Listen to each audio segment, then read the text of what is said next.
Olá, esse é o Caminhante Onírico. Fiquei sabendo que você não se inscreveu no canal e também não deu like. Por favor, inscreva-se e dê like caso goste. Obrigado. Vamos à história. Olá, eu moro em uma cidade interiorana cheia de mistérios.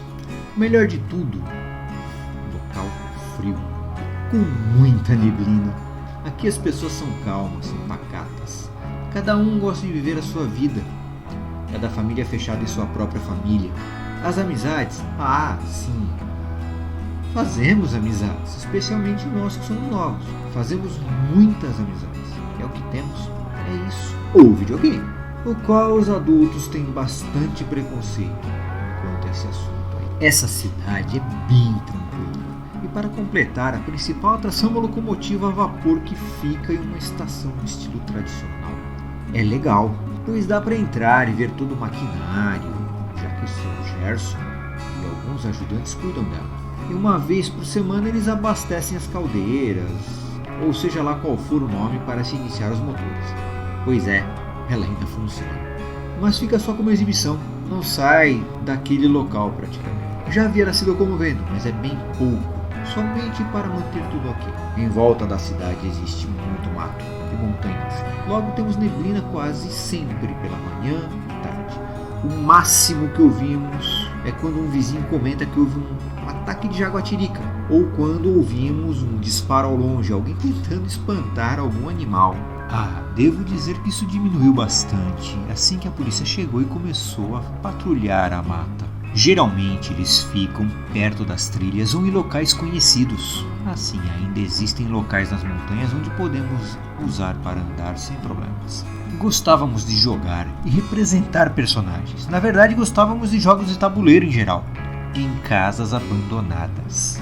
Era quase todo final de semana. Já que nossos pais nos afastavam do videogame, nós descobrimos esse mundo dos jogos alternativos de tabuleiro. Pelos nossos pais, ficaríamos sábado e domingo assistindo programas de auditórios conhecidos ao lado deles. Mas nós pensávamos assim: quem aguenta ficar assistindo tanta bobagem, tanta competição forjada, dar audiência para mentirosos profissionais? Ah, isso não era com a gente. Mesmo porque se eu mentisse eu apanhava, não importando a idade. Então saíamos no sábado de manhã e muitas vezes voltávamos somente no domingo, depois das 18 horas. Geralmente minha mãe nos alertava para não sairmos de casa, pois poderíamos passar mal de tanto frio. Minha avó, ela dizia que era justamente nessa época que coisas estranhas aconteciam ao redor da cidade, pois a neblina trazia coisas de outro mundo. E como a cidade tem uma história de colonização, isso fazia qualquer um tremer.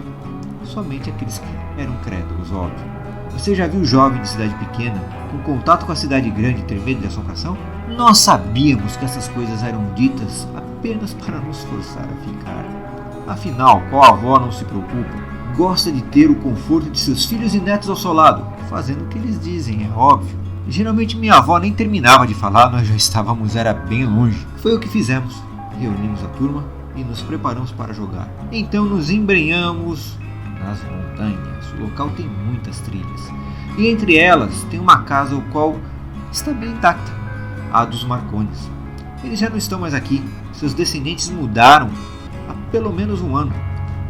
A casa já foi posta à venda, mas até agora ninguém quis, pois ela é quase no meio da montanha, já chegando na serra, quase descendo para o litoral. Chegamos lá perto das 17 horas. Entramos pela janela de trás, o qual sabíamos que estava aberta, perto de uma piscina já seca. Era uma casa térrea, e os quartos tinham janelas com persianas de madeira maciça, coisa que hoje é bem difícil de encontrar em cidade grande. Conforme foi ficando tarde, já praticamente madrugada, o frio pegava nos ossos, pois nessa casa, que foi meio de improviso, sua construção a fazia ser mais gelada. Somente os nossos agasalhos não estavam dando conta, não estavam nos protegendo, e o sono já estava ficando complicado.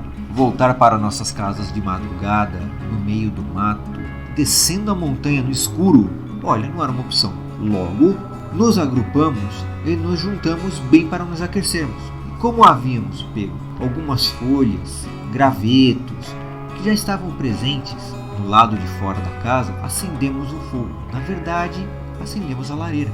Vou explicar melhor. Fizemos uma fogueira na lareira, pois assim poderíamos passar a noite um pouco mais confortável. Depois de jogarmos horas de jogo baseado em terror, com um vento frio e uivante, junto a uma garoa e neblina, olha, nos fizeram ficar com um sono pesadíssimo. Sorte que na sala não havia buracos na parede e nem rachaduras. Na verdade, fora a janela, uma janela ou outra, que estavam com o vidro quebrado, a sala era bem confortável. Um chãozinho bem duro, mas confortável no sentido estar fechado. Caso tenha formas de se aquecer, lógico. Fechei todas as venezianas e estavam todas ótimas. E formamos um semicírculo em volta à lareira ou fogueira, como você preferir chamar. Assim conseguimos dormir pelo menos um pouco. Era fim de semana, não ligávamos para dormir muito, porém acho que as coisas começaram a ficar um pouco mais complicadas quando Eduardo nos acordou dizendo que havia mais alguém na casa, ou pelo menos no quintal. Na hora eu pensei, tá, o portão deles deve estar escancarado há muito tempo. Então, deve ser algum transeunte, alguém que se perdeu no mato, ou mesmo um ladrão. De qualquer forma, se ficássemos quietos seria mais saudável. Acordei os outros e pedi para que ficassem em silêncio e ficamos ouvindo. Logo, no lado de fora, ou seja, no jardim, ouvimos alguns passos. Cheguei bem perto da janela e mantive-a fechada, tentando ver algo pelas frestas da veneziana fechada. Logo, eu senti um bafo. Um cheiro horrível. Algo estava bem do outro lado, como se estivesse me encarando. Como estava escuro, eu não conseguia ver. Mas posso dizer que, seja lá o que for, me deu medo. E ao mesmo tempo me senti cansado. Afastei-me da janela e em silêncio. Aí o homem, que não devia escovar os dentes há muito tempo, deu uns 2 socos na mesma. Como era uma veneziana antiga e forte, ele jamais abriria daquela forma. Nesse momento, não adiantava mais ficar em silêncio. Então alguns do grupo já se assustaram, pois ao mesmo tempo que nós gritávamos, algo fez o mesmo lá fora. Sabe, ele parecia precisar se recarregar, ele parecia descansar, mas sempre que podia, dava uma pancada fora do comum na janela. E eu não daria uma pancada daquela. Minha preocupação era as outras janelas. Não sabia dizer se todas as janelas aguentariam tanto. Afinal, o homem era bem forte, mas não tinha muita vitalidade. Poderia estar drogado. Logo pensei, esse daria trabalho se deixássemos entrar. Então seria melhor deixá-lo lá fora. Ou pelo menos fora do nosso alcance. Ficamos todos perto da lareira, assim ficávamos bem longe das janelas, mas pensei, caso aconteça algo, o banheiro seria o lugar mais seguro. Ficamos ouvindo aquele gemido e fungado com os pés arrastando até ele chegar à porta da cozinha, qual me lembrei que não estava trancada. Apesar de ter um corredor, a cozinha em si não era tão longe da sala. E tinha um banheiro nesse intermédio, qual achei que seria o mais seguro. Tinha uma porta bem firme. Seria grande o bastante para caber todos se ficássemos quietos. A outra opção seria fugir. Sei que todos queriam correr, mas não sei quantos mais tinham lá fora.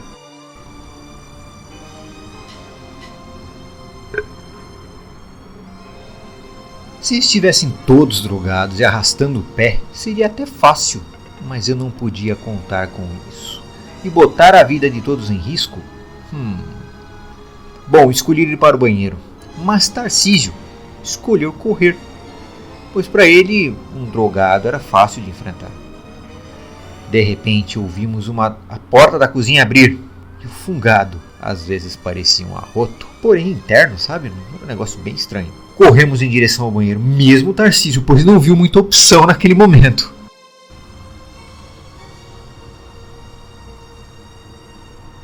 Deveria ter algum impedimento, pois o fedido, não parecia conseguir chegar até a porta onde estávamos.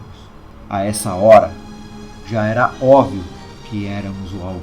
Eu e Tarcísio saímos para verificar. Precisávamos saber o que era, ou quem era, o que estava acontecendo. Sabe, foi quando eu vi uma figura naquela escuridão. Parecia ser extremamente magro. Isso deu para perceber. Tinha cabelos longos. Mas a forma parecia ser masculina, porém indefinida. Só que fiquei horrorizado quando vi aqueles olhos profundos me encarando. Eu geralmente não tinha medo de pessoas ou coisas sobrenaturais. Só que nesse caso já estava começando a aparecer o que era. Tarcísio foi para cima para tentar afugentar, pois se fosse um drogado não seria tão difícil, porém ele deu alguns passos e parou. Quando eu percebi, comecei a chamar seu nome. Tarcísio! Ô Tarcísio! Ele não se mexia. Parecia estar paralisado. Sabe, parecia que ele estava tremendo, mas era bem pouco. Se fosse de medo, eu é que não ia querer ver o que seja lá o que fosse, pois Tarcísio era briguento e ninguém o encarava. Ele já havia encarado uma jaguatirica, o que lhe deu uma boa fama. Não me pergunte, pois não sei se é verdade, mas posso dizer que Tarcísio não tinha medo de muita coisa.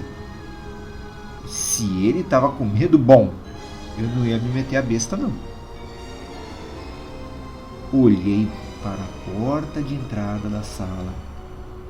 Era fácil de abrir. Então tomei uma decisão. Chamei os outros, fechei os olhos, peguei Tarcísio, saímos da casa em um pinote só. O pior foi, percebemos que havia mais coisas ao redor da casa, mas estava a uma certa distância, abrindo um caminho assim bem claro para sairmos daquele local. Foi mais fácil de enfrentar um mato à noite do que ficar naquele local. Olha, Tarcísio estava inclusive com cheiro de urina. Por isso, quando chegamos, ele ficou em casa, demorou para se recuperar. Depois tomou um banho, eu lhe dei uma muda de roupas novas para se vestir. Quando indaguei, ele me disse que não era humano. E quando a coisa encarou, foi uma junção de medo, desespero, calafrios. Foi uma junção de medo, desespero, calafrio e um monte de outros sentimentos ruins tomaram conta dele. Ele jamais havia sentido aquilo na vida. Posso dizer que Tarcísio ficou diferente. Pelo menos durante um bom tempo, e quando minha avó ficou sabendo, ela disse que nessa noite fria tivemos um evento inesperado. Algo que não acontecia há muito tempo. Tivemos um encontro com o corpo seco e esse estava faminto. Essas são as histórias que os mais velhos gostam de contar. Contam bastante. Eu realmente não sei o que era, mas posso dizer que apavorou um cara muito corajoso. E sendo sobrenatural ou não, não tenho mais vontade nenhuma de me aventurar pelas montanhas à noite. Ah, sim, já fizemos isso outras vezes, sim, mas com muito mais cautela. E não passamos mais a noite nas montanhas. E nem mesmo na casa dos Marcones. Tarcísio voltou a ser quem era. Depois de um tempo, voltou a jogar conosco. Mas agora preferimos a casa do César. É um do grupo. A edícula dele virou a sede do clube. E para fazer qualquer outras coisas, preferimos outros dias. Já não nos organizamos todo final de semana. Geralmente um final de semana sim, outro não. Assim conseguimos uma vida social melhor. Até hoje não tive nenhum outro encontro. Espero continuar assim. Para evitar que essa criatura lhe assombre nas noites sombrias, dê um like, inscreva-se no canal e compartilhe esse vídeo para ajudar o canal a crescer. Até!